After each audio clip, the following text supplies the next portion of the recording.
why is there such a spectrum of treatment fees?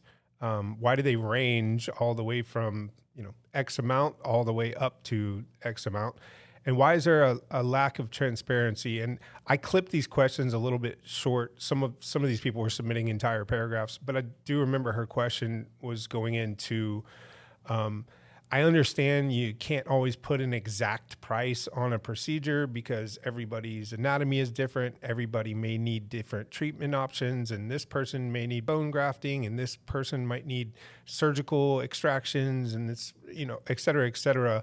But even a ballpark, just to give people an idea of whether or not they can afford this thing, would be helpful. But there are a lot of companies out there that do not put any number on their treatment at all. I know we have a very different way of going about that. But what's your experience before you kind of came up with the way to handle this that you did? Was that a frustration that you had, noticing that people were being confused by this or having these questions, or was it a hurdle? What made you decide to go the route you did? It's a good question regarding the transparency of the fees and why fees are such that they are. To answer that question, I think you kind of have to look back to sort of historically, and by historically I say let's say 15 years ago and beyond that, but you had these cases that were very complex and very involved and didn't have a lot of, I won't say repeatability, because there was a stable sort of protocol and set of lists of things that you were trying to do, but it was highly variable how your surgeon and your prosthodontist or your general dentist restoring these would go about it. And so we have a list of codes, just like the AMA has a list of codes. We have ADA codes that correlate to placement of an implant, if you need bone grafting, removal of a tooth. Does it require a high-speed handpiece? Is it surgical or is it just simple?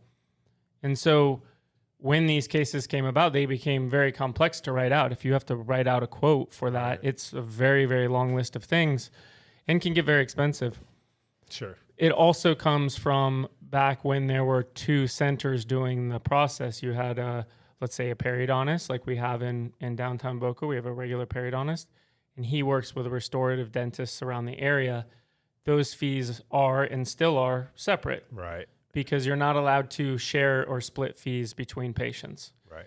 And so I can't collect at the periodontist office, we can't collect a global fee of $50,000 and then share 25 of it to the general or the prosthodontist when he completes the teeth. That has to be collected by him and sold by him, and then that he has rights and responsibilities to the patient separately. Sure. So it's illegal to share in that type of way. Right. So you had this sort of architecture where you have two independent businesses trying to come together on one thing, but they can't come together on the price per se, because what they're doing individually is a little bit different and complex and not as straightforward as it is today. It also was not allowed to share fee schedules and share that burden and share the money in between each other. And so that's where a lot of frustration came. That's where these multi-center practices came from, is the frustration involved with, but I just paid for an implant. Now I have to pay for the tooth on top. A lot of signals would get crossed up. Yeah. And so part of that comes from there. Part of that also came from me recognizing that the majority of our patient base, our sweet spot, is blue collar, 50, 60 years old, lifetime smoker. Maybe they put their kids through braces. They've worked for Blue Cross Blue Shield or CSX or Ford for their whole life, have some access to credit, and can't afford 95 grand. They can't afford 100 grand. They can't afford 70 grand, but they might have enough credit to afford a new car.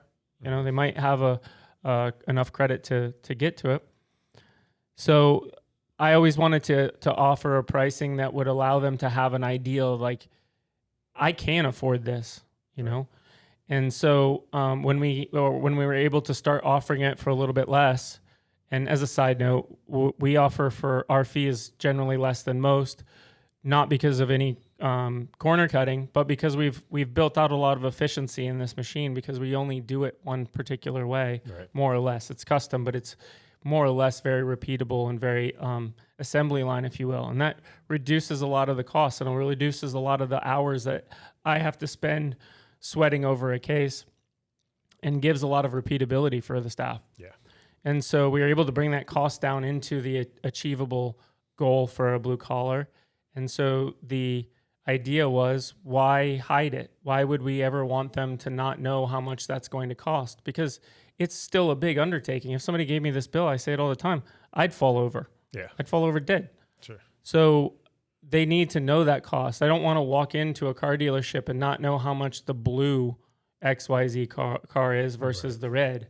I want to know that because I want to know, can I afford the blue versus the red? Yeah. And so we've decided from the very beginning to always put our fees in as transparent. And, you know, one thing that's kind of cool is you and I have fought in those rooms, we've fought for the transparency in our marketing meetings and such because they said, nobody else does this. Nobody else does this. You can't do that. We fought for it. And what are we seeing now? The big guys following suit. Yep. Transparent fees. Wonder where they got that idea. Mm-hmm. People want to know how much this costs. Yeah. And that's important. So, you know, luckily we were able to position ourselves a little bit in front of that and be the original, hey, we're the transparent pricing people. It is predictable enough that I don't have to worry about if I need to add extra implants. It is predictable enough I don't have to worry about if I add bone grafting or not. Right. And so the pricing works out fair for us, works out fair for the patient, but they have that mindset coming in.